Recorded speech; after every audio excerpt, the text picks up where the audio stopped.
Thank you for joining us on the Artistry. We're here with special guest Mari Hinson. She is the admissions coordinator for the Kansas City, Kansas Community College, and she is also a playwright of I Have Decided. Joining us in the second portion of the show, we're going to have two cast members from the production of I Have Decided. But first, we're going to talk a little bit with Mari. Thank you so much for joining us. No, thank you for having me. I'm so excited. Me too. How are you doing? I'm doing great. I'm doing great. Fantastic. Well, before we delve into the production and the play, let's get to know you a little bit better to see how you got to this point, a produced playwright. Yes. Okay. So you graduated from F.L. Schlegel High School. Yes, I graduated from F.L. Schlegel. What kind of student were you? I would say that I was very determined. Mm-hmm. I was very focused, but I wasn't confident. And I think that's why it took me so long to get into what I really wanted to do. Mm-hmm. So I knew exactly that I was going to do something and I was going to be somebody, but I kept allowing others to influence Sway me. you. Yeah. Mm-hmm. So what did you think that you wanted to do, or why was this, were you jumping from idea to idea? Oh, I want to be this, I want to be that, or you just knew what you wanted to be, but you weren't? I knew that I wanted to do something with television and film. I just didn't know exactly what. And so people were saying that I needed to go into a field that I could actually get a job in. So I majored in journalism at Langston University, and that's what kind of led into the theater. But I had already done theater long before I got to... Or long before high school? Long before high school. So I had that love, but it was reignited when I got to college. When you got to college. There's something that happens to us when we get to college, right? That is true. So tell me about what the process was like deciding to major in theater and broadcast journalism at Langston. That process was a very slow process. I had to go through some different things in order for me to get to, I'm going to do theater. And Langston Theater is probably different than any other school because the theater department, the students actually do every single thing. And when you say every single thing, you mean like every part of the production? Every part of the production. Every part. So even finding funding for a production, the students had to go out and get that. And you get to see theater in its raw essence. And that's when theater is the most beautiful, is when you get to see it from the ground up as well. Fantastic. Okay, and then after your studies at Langston, you studied in a master's program at the Oklahoma City University. Yeah. And I have to say congratulations on those achievements. That's very beautiful. Thank you. But then you came back to Kansas City? Yes. What brought you back to Kansas City? Well, my family is in Kansas City, and my support system is really in Kansas City. And at the time, my grandmother was alive, and I wanted to make sure that I spent time with her. And those few years that I had with my grandmother, I really cherished those years because she provided me with some insight and gave me some wisdom that I'm using now. It's irreplaceable. Right. Exactly. And so now you are the admissions coordinator at Kansas City, Kansas Community College. Why were you drawn to that position?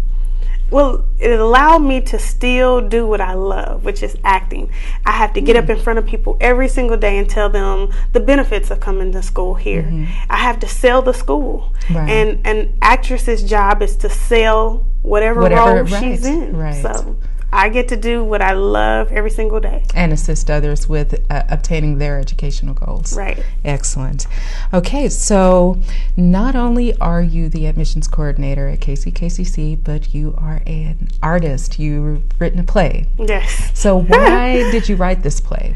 After this long journey of soul searching and all of that, why did you write a play? I had written this play actually 3 years ago and threw the entire play in the trash can. And that's because I had no confidence in myself. And I didn't believe that I would actually be able to do this. What my friend, my best friend, who is also in the production, her name is Roshan Eve. She is playing the part of Kimberly, which is essentially my character's best friend. I said, let's do a gospel play. And she was like, yeah, right on. Let's do this. Let's do it, right? But I didn't believe in myself. So I had written the play and threw it in the trash can. I wanted to tell the story of people that I knew. Right. And I wanted their story to be heard. So that's essentially why I wrote the play. And I have read the play, and I want to thank you for allowing me to do that. And that's one of the things that I noticed immediately, is that it was so familiar. But before we get into the play itself, I do want to ask you, where did the confidence come from? You finished the play, it's in production. Where did that confidence come from finally? I think it's over time and just realizing I can do this. I think there were things that had to happen in order for me to get to this point. Was there one specific thing that happened, one major? I would say just realizing that the wisdom that my grandmother had imparted on me, that she was telling me that you can do this. And that kind of clicked, it kind of connected, and that was the aha moment. It was like she was telling me that I can do it. I can do whatever I put my mind to. Absolutely. And so I had the aha moment well after she passed, but I guess one day just being alone and feeling like I can't do this. Being in quiet and the stillness, and that's when we're able to discover those things about ourselves, right? That's true. So your play is currently being co-produced by Say I Am Productions and the other, the Purpose for Life Foundation. The Purpose for Life Foundation is a non-for-profit organization that helps inner city youth with providing them with whatever supplies they need. If they're needing school supplies, if they're needing resources, that foundation provides all of that for them. They also provide a football camp. They also provide different activities throughout the year. And it's an organization that's close to me because the young lady, we grew up together. Nice. So nice. And so this is kind of like a in-house family affair with people who are close to you. That's true. And this production is being held at the Gym Theater on August 13th, right? Correct. With 2 performances at 3:30 p.m. and 7 p.m., right? Correct. I want to know, I mean, it's amazing. It's really awesome. How did you make it happen? I know that it took the confidence to write the play and then say, let's do it. But how did you make it happen? Well, I got a team of people together that I knew could guide me in the right direction. I am a very forceful person, so if it was anybody, this group I knew could, if I was thinking I was going down the right path and I wasn't, they would be able to say, no, you need to do it like this. Right. I got this group of people together and I said, I want to do this and let's work together. And those people are interested in the arts. They were people that I had worked with, people that were in music, and I'm in theater. Let's work together. Bring your collective talents together to create this masterpiece. Correct. And that's always very important, to have that team of people that you trust, that have the expertise that you can rely on. Oh my gosh, absolutely. That's so true. Because I rely on them for a lot of things. I'm like, okay, when we were looking for venues, I had originally said another place, and they said no. You need to go with the gym. And I'm, like I said, I'm very forceful. So I was like, I really want this place. And they were like, just check out the gym. So I went down and checked out the gym, and they were just so welcoming. Facility and absolutely. Right. I said, this is where, when I walked in there, I said, oh, this is where it's supposed to be.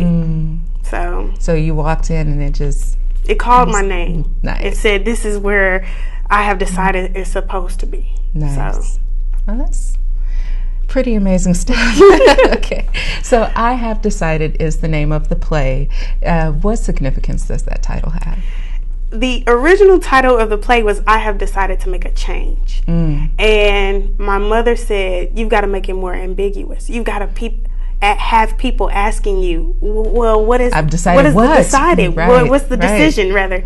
And so I think that's where it came from. It was originally I Have Decided to Make a Change, and I told you my best friend is the musician. She had wrote a song, and the the title of the song is "I Have Decided to Make a Change." Is that song featured in the play? That song is featured in the play. I don't want you to give too much away, but right, yes. You say what you want to say. Yes, that song is featured in the play, and it will be on the soundtrack that will be available as well. A soundtrack. A soundtrack. That is very ambitious. That's nice. Yeah. I'm excited though. So, okay, is this a gospel play? I mean, it relies very heavily on music. You said your best friend's music is being featured in the show. Is it a gospel play? Excuse me.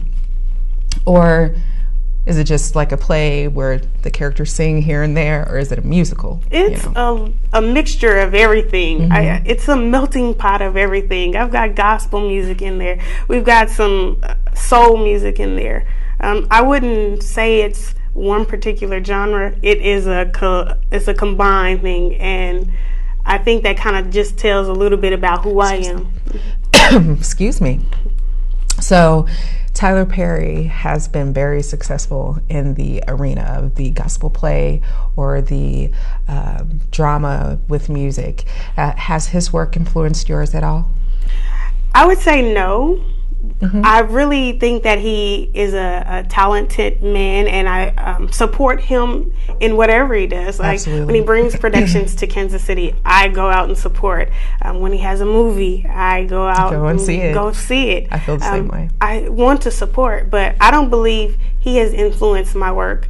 I would say I am more of a true artist as far as with plays. I love August Wilson. Oh my gosh, she is an amazing writer. Oh yes, and contemporary Shakespeare. Right, absolutely at its finest. So, which is okay? Because now you got me all excited over here. Okay, which of his shows is like your favorite play? Oh my gosh, I love Fences. Mm-hmm. I love Fences because it gives you a range of different characters, and it shows you the true heart of the community during that time period. And I really love Rose. I love her character because she stands the test of time, and all the adversity that she had to face, she was still strong. And I just really love August Wilson, and I really love Fences. I guess that was the one production that I was really drawn to, and I wish that I was able to do. Right on, yes. Right on. So let's get back on track. I want to talk about I Have Decided. Now, I'm a huge Janet Jackson fan, so I noticed that the main character's name is Dana Demita Jo Jacobs. Is that in any way a tribute to Janet Jackson or Demita Jo DeBlanc, who she's named after? It actually is a tribute to Janet Jackson, as well as Queen Latifah, because Queen Latifah's real name is Dana. Nice. And I picked those two ladies because they are true artists. They're ever evolving, and I thought that's the characteristics of Dana Jacobs. She's ever evolving, and in their work and in their music and everything that they do, you see the evolution happen. Right. So they're not the same as when they came out, and I don't think they'll be the same when they finish, but it's always growing and always changing. Which is very pertinent to the work I Have Decided. We're going to go ahead and take a quick break, and then when we come back, we're going to be joined by two of the cast members from I Have Decided. This is The Artist Tree. We'll be right back.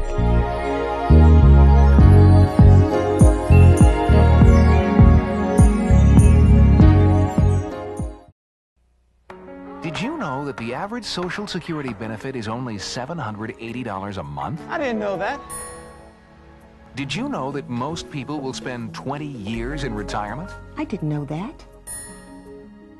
Did you know that a 40-year-old who saves $20 a week can have $75,000 when they retire? I didn't know that. There's a lot you might not know. To get free information about savings, visit our website or call this number. I know what to do now. Welcome back to The Artist Tree. My name is Lonita Cook and I'm your host. We are here today with Marie Hinson, admissions coordinator at Kansas City, Kansas Community College and playwright of I Have Decided. Joining us in the studio are two of the cast members. Craig, June Donnell Jr., and Ro Flowers. Thank you so much, guys, for joining us. It is a real delight. Thank you. Thank you for having us. Fantastic. So we are going to go ahead and talk to them a little bit, and then we'll get back into the production. We'll start with you. You want to be called June, right? Yes, ma'am. That's right. You don't have to call me ma'am. You don't no, it's okay. No, I appreciate it. So, June, are you from Kansas City? Yes, I was born here. I did a lot of traveling, but I came back. God brought me back. God brought you back? Yeah. For anything in particular? Family. All my family. Most of my family used to live here, but a lot of them is in California. But I choose Kansas over Cali. I heard that. I've been to California. It's a beautiful place. Yeah. There's no place like it, but this is home. Yeah. And how about you, Ro Flowers? Are you also a Kansas City native? No, I'm not. From Connecticut. You're from Connecticut? Yes, I am. Really? So all the way from the East Coast? East Coast. New London, Connecticut. That's where I was London. Born. Raised in Providence, Rhode Island. Is that the same as New England? Yes. Yes. It's a part of New England. Oh, it's a part of New England. Yes. Fantastic. So what brought you to Kansas City? My mom moved down here, and also barber school. Barber school? Yes. Oh, you do hair? Yes. Like you could hook me up? Yeah, I did go to cosmetology school, but I say barbering because I really don't like to mess with females' hair too time consuming. Oh, I like to work the clippers. Right on. Right on. Okay, so let's go ahead and talk a little bit about what you guys are doing. You're both cast members in I Have Decided, play written by Ma Reed. And which character do you play? June, I'm sorry. I play Seth Daniels, ex-boyfriend of Ma Reed. Real smooth guy. Ex-boyfriend of Dana. Sorry. It's okay. It's okay. And ex-boyfriend of the main character. Okay, and how about you? I am the antagonist. I'm Death. Really? Yes, yes. You play Death. I want Dana to come with me, not towards God. Right on. So what do you think about that character? About the character, since I have to be him, I gotta be Death, I gotta be grimy, I gotta be sneaky, cunning, conniving, everything. So Death is the villain. The villain in the play. Yeah. So it's said that even villains have to have something about them that the audience can identify with, can empathize with. What do you plan to bring to Death so that we might understand his goal? I'm gonna bring not the typical Death or devil look, you know what I'm saying? It's gonna be somebody who's like a con artist, somebody, you're gonna know that I'm evil, but you know, and I'm coming for Dana, you're gonna know that, but I'm not the typical, red face or devil horns, nothing crazy. Sure. I probably have a nice suit on, but you gotta come check me out. Oh, right on. To see how so you plan I am. to make him very human? Yes. As well as a human form of death or somebody coming to take a life. Yes. And but before we start talking about the play, did you guys know each other as well beforehand, or did you audition for the role? Or I auditioned. I believe he auditioned, and through Fences, there was a lady who knew this lady, and they put us together. Connections. Yes.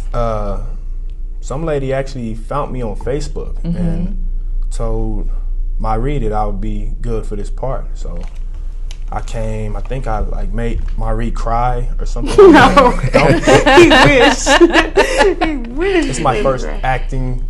And you were so powerful. She was in the aisle. Just boo-hooing, crying on the The floor. other day in practice, she called me Zell. I was like, "Who is Zell?" She said, "Oh, that's Denzel." Here we go. No, he wants to be. So you may not have known each other beforehand, but you definitely have built a rapport. We are. Fantastic. So let's go ahead and get back into the play. Before, there was one question that I wanted to ask you. You did allow me to read the play, and I noticed that Jesus makes an onstage appearance. Yes. Now, because of the history of social and artistic controversy surrounding the racial depiction of Christ, from Da Vinci's Last Supper to Blair Underwood and his 1992 short film, The Second Coming, I'm wondering, is there any significance in the casting of this role in your work? I would say no. I just needed. A lot of times people don't see Jesus as a person. They see Jesus as, you know, supreme being over all or whatever. And I wanted to show Jesus as a person and that he can be real. So it wasn't a matter of race or ethnicity or anything like that for me. I want people to see that Jesus is real. And the only way that I could do that is to actually show a person. Right. And so race wasn't a thing. I don't care what color. I don't care what complexion. I wanted to show that he was a physical being and that he had to walk the earth just like we did and understand the struggles because he had to undergo those same struggles. Nice. I know. Very deep. We need a moment of silence on that one. So, yeah. No, that's very beautiful. So the major theme in the play, as I read it, was redemption. And redemption meaning, you know, freedom from the bondage of sin through the blood of Christ. And I'm wondering why, or do you feel like this is an important experience for people to witness, and why do you feel that way? I believe it's an experience that is not like any other experience you've had at the theater. Most of the time you are being entertained, and this is not, you will get some entertainment out of it, but essentially you can see some part of yourself in this play. Right.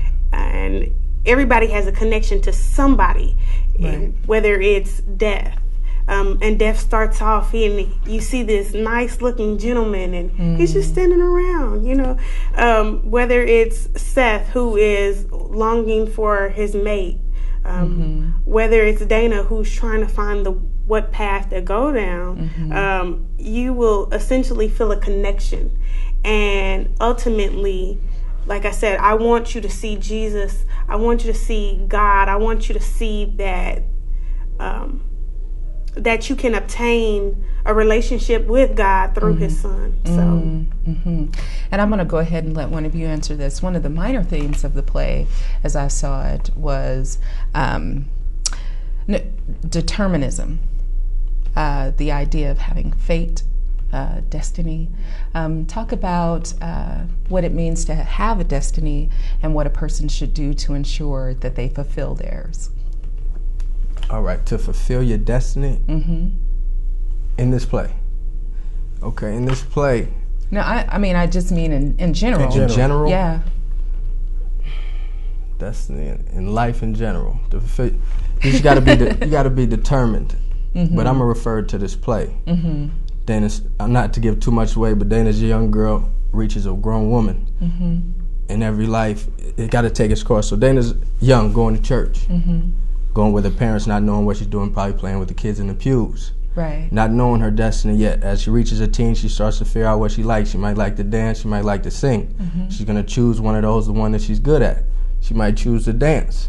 Now she wants to go to school to dance, a nice school. Right. So if she makes it, her destiny is starting to be fulfilled. If she doesn't make it, it's kind of wearing her down, so she's asking God for help. Right. But when she does, and if she makes it, her destiny is fulfilled once she makes it to the end of the road, once she's on that Broadway dancing. So if she doesn't make it, I mean, is there any hope? I mean, is that what this is about? Still being hopeful, even if, you know, what you expect to happen doesn't. Keep the faith, keep the hope alive, and just be determined in life and anything in general, because your destiny is never over. It's your destiny. Right. Yeah, they say, like, sometimes we think that we want something so bad that when we don't get it, we feel like God doesn't love us. Right. But someone once told me that when God takes something from your hands, it's not that He's punishing you. He's just opening your hands for you to receive something better. Right. So we might not make it into the thing that we thought that we really was what we were longing for. But yeah, He always gives us something better at the end of the day. And He's going to show you a lesson, whether you make it or not. It's just making you a stronger person.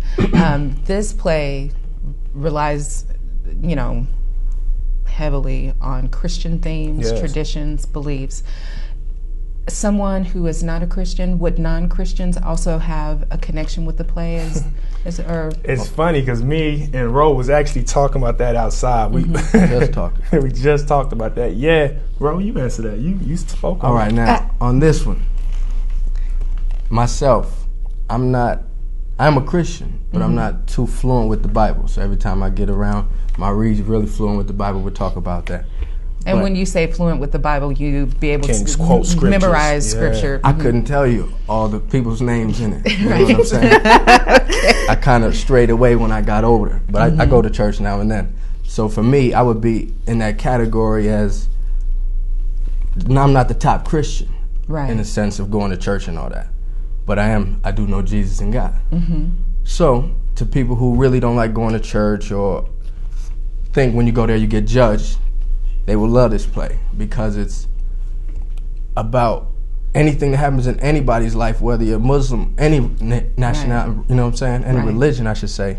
They can get touched on it, they'll understand it, they'll feel it because it's lively. Right. And then God is just the creator, so whether you're going to call on Buddha or Allah, that's just the creator, but you're going to feel this Right. play. So in it's your really heart. about the faithfulness. Yes, yes. Right. In life, struggles, and just staying together.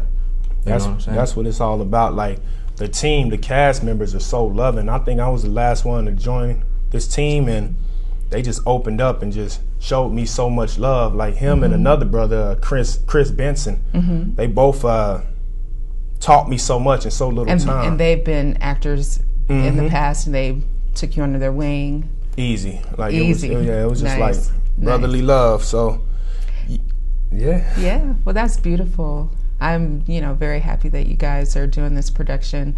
And before we talk about how our viewers can purchase tickets and come out and see you guys, I want to ask you one last thing, Mari, about how your interest in education and art will converge in the future. And I'm talking about the legacy that you want to leave to Kansas City. And go ahead and expound on that for me. What I really want to do is once I get where I want to be, I want to be able to come back to the city and do sessions and seminars on what you have to do and the steps you have to take in order to get to where I am once I get there. Right. And I also want to make sure that I start an organization that is based on my grandmother's goals Her memory and her and her memory legacy. and her legacy. What a foundation to build your legacy Correct. on, right? Right. Beautiful. So, well, let's go ahead and tell our viewers where they can get tickets. And this is going to be at the Gym Theater. Go ahead and So you can purchase tickets at the Gym box office, which is inside the American Jazz Museum. You can also purchase tickets on Ticketmaster.com. And those are the two ways. Tickets are $25 in advance. They are That's all? $35 at the door. Cheap. That's it. Cheap. right, not a So- problem. Right. Right on. So, okay, well, there was one thing that I was going to ask you, or just kind of throw at the end there. Your middle name, Oh, yes. the best middle name ever. Oh, that is I know somebody else with that middle name. That's What great. middle name is it? Women with the name Elaine are great women. We Great do women. great things. I used to date that lane. All right, now, guys, thank you so much for joining us. Like I said, it has been fun and a pleasure. You guys are a riot, and I will definitely come out and see the play. Amen. All right, Thank thank you. you guys for joining us at the Artist Tree, and we will see you next time. Take care.